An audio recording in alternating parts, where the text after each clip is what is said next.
This is the story from our Puranas about the king of the Dravida, Manu, and the fish. Many of you heard of Noah and his ark from the Bible. Here is the similar story, slightly different story from our mythology.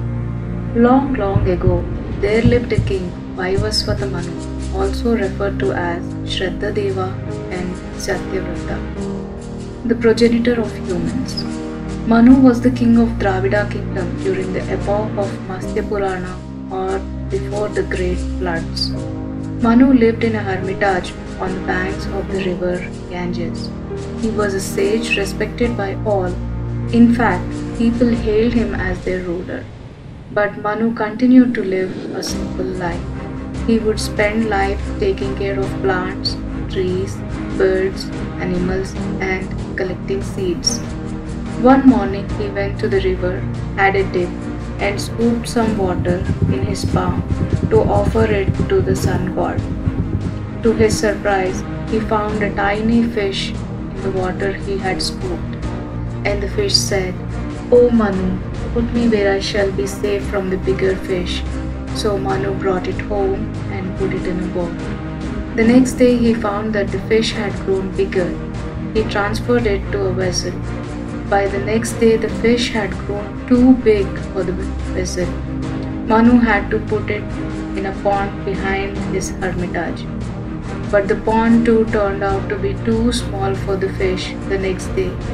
Manu carried it to the sea. "You are strong enough to take care of yourself, friend," said Manu. "Go, may God be with you."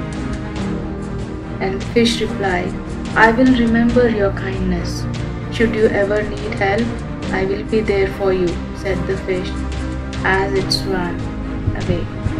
Manu returned to the hermitage. A few months later, all of a sudden it started raining heavily. Water started rising, but the rain showed no signs of stopping. Manu got worried. He started building a boat. Other people joined him and together they built a huge boat. As the water continued to rise, Manu loaded all the grains and all the seeds he had collected. He called out to the animals to take shelter in the boat.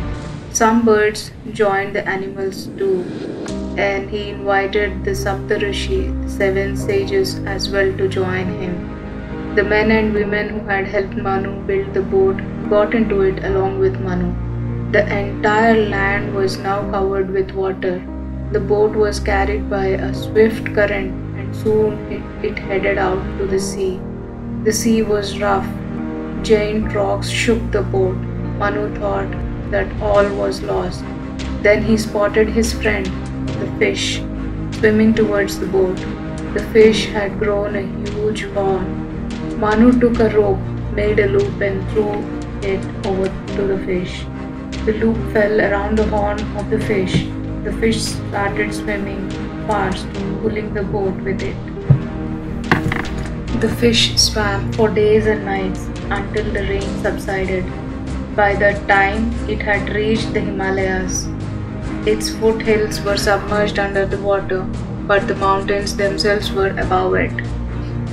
"I'll leave now, Manu," said the fish. "Wait till the water recedes and begin a new life." Manu joined his hands in gratitude. At that moment he realized that the fish was none other than Lord Vishnu. When he opened his eyes, the fish was gone. Soon the water receded. Manu and his men settled down at the foothills of the Himalayas. All the trees were washed out away in the flood. Manu threw the seeds he had brought. Once again the earth was covered with green plants. Animals ran in joy and birds sang. The earth was reborn thanks to Manu and the fish.